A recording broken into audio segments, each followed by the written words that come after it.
as you can see from my title, many of you have been asking why I sold the motorbike. The title probably explains that already, so yeah. It's the 27th of November today and I am leaving the Philippines. I booked a flight last week and I've had a really hectic week, like helping move all the stuff with MJ into the house. I've had to get like numerous documents to leave the Philippines. So yeah, basically if you've been in the Philippines over 6 months, you need to get like exit visas which take like 2 days to process. You have to take into the immigration office like 4 passport photos, photocopy of your passport, a photocopy of your passport, your last stamp into the Philippines, and then they send you across to another office where you have to get like fingerprints done and all this kind of thing, and then you have to pay 500 peso for an exit visa. And for me it was all a bit like, whoa, it's harder to leave the Philippines than enter.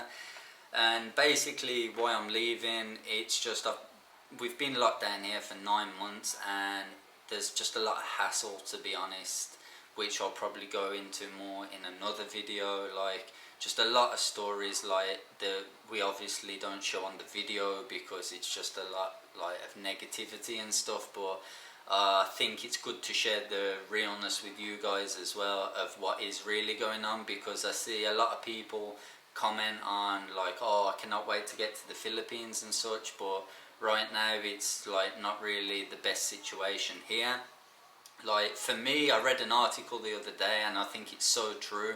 They said Philippines was one of the strictest lockdowns in the world, and I can like totally agree with that for sure, because I've got friends in a lot of other countries and I spoke with them, and like here was just like a nightmare when we first got locked down. But anyway, yeah, so I booked the flight. I needed to get swab tests and all this done, and now when you fly in, the airline you fly with gives you a list of laboratories like accredited that you have to go and get the swab test done with.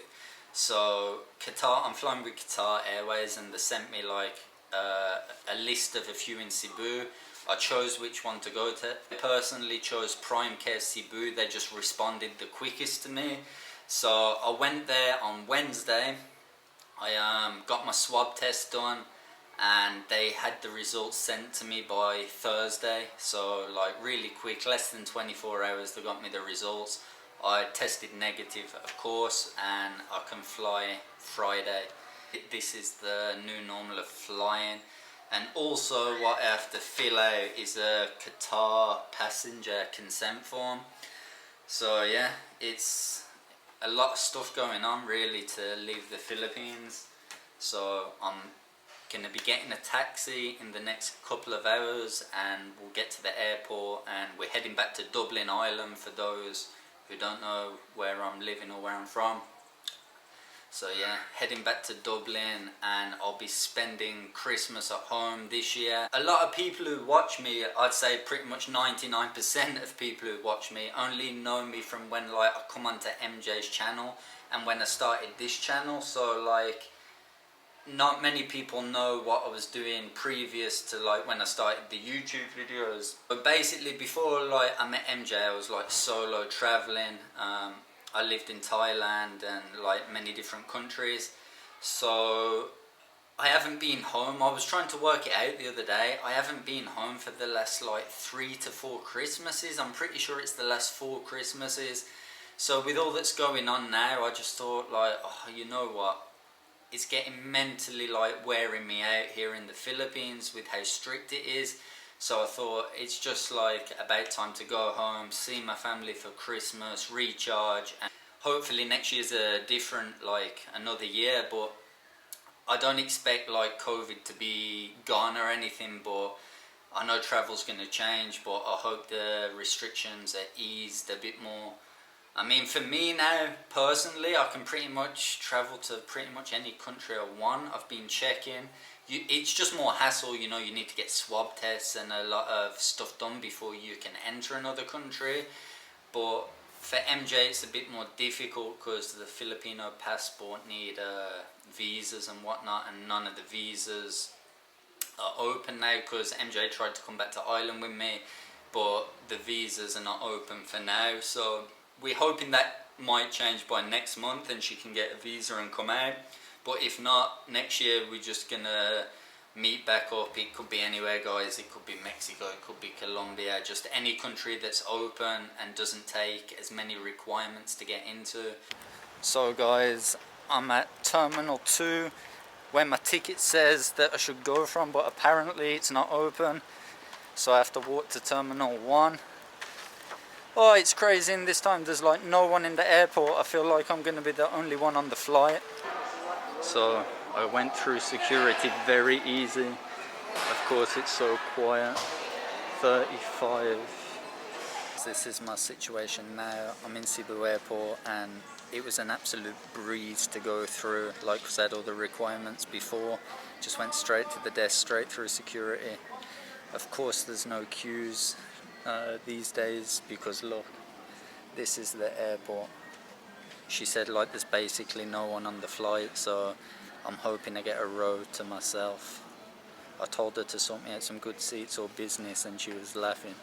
Made it onto the plane, the first plane. I'm going to Doha. It's like 10 hours 30 minutes, and of course I had one last bit of fun here with the visa. I messed around last week getting the exit clearance for the visa, right? And when I checked in, I gave it to the woman and I told her like, I'll make sure you give me the exit clearance back, and she said yeah.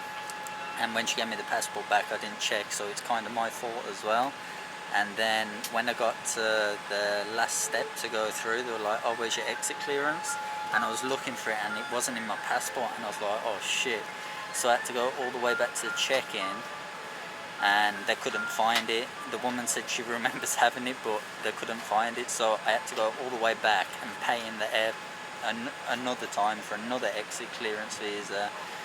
Thank God it's only 500 peso, and yeah, kinda sucks. I've had bad visa situations in the Philippines, but now I'm on the flight, so I'm happy.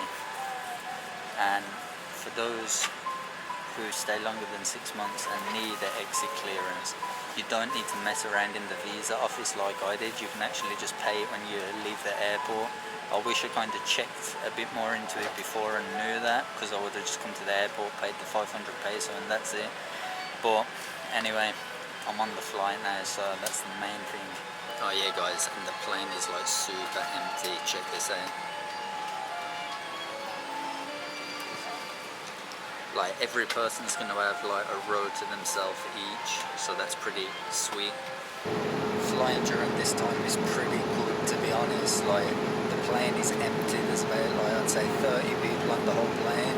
So my situation now is they brought me around. They brought everyone around like this little kit. It's got like toothbrushes and everything in. My laptop, shoes and bag is down there.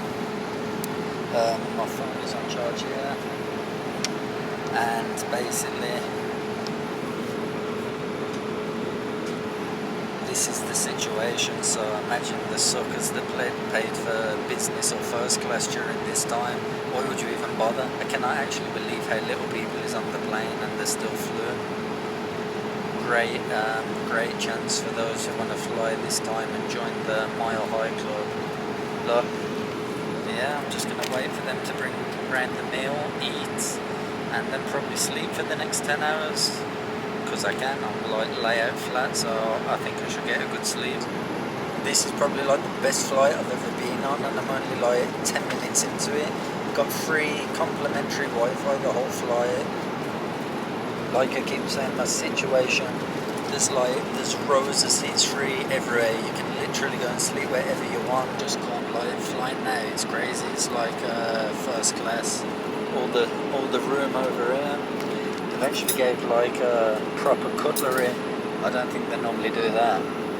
Got some chocolate mousse, some salad, bread, and some chicken here. Looks pretty nice. I'm actually liking this flight. I'm just going to eat this, then I'm going to try and sleep for the rest of the flight because it's like 10 hours. So I've just woke up with like basically 1 hour to spare on the first flight, which is handy. Hopefully it's the same the second flight, because to be honest, when you have this much room, it's pretty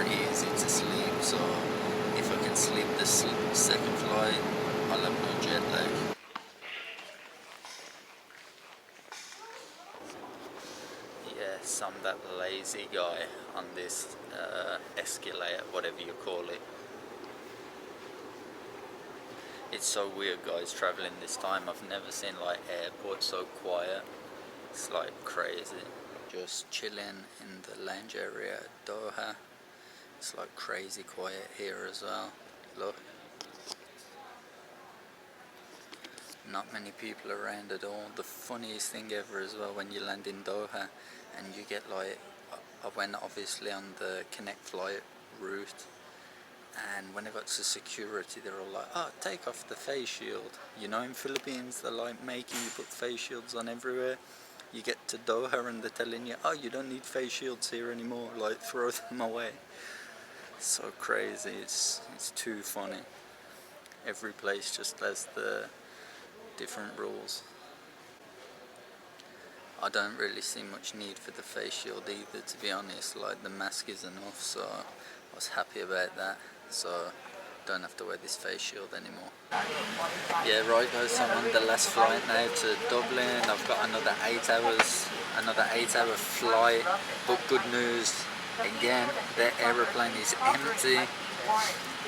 And yeah, basically I have a whole row to myself again. So I pretty much slept the whole of the last flight. I slept like 8 of the 10 hours, so if I can sleep 6 of the 8 hours on this one, I'll be happy. And look, empty. Empty. So once I've took off, I'm going to kick back here and sleep. Bye-bye, thank you. Thank you, bye-bye. Oh, it's cold. Finally, I've arrived in Dublin and it's fucking freezing. Shit. That's what you get for living in Asia for over a year. You get used to that hot weather. Fucking hell, it's so cold. So now I'm just going to go and pick up my bag. That's pretty much it. I've got a small bit of a drive back to my house. So basically I'm just going to be catching up with family and friends for the next week or so. So guys, if you have any questions about the Philippines or anything, maybe I'll do a live in the middle of the week. So that's pretty much it for this travel. See you on the next one.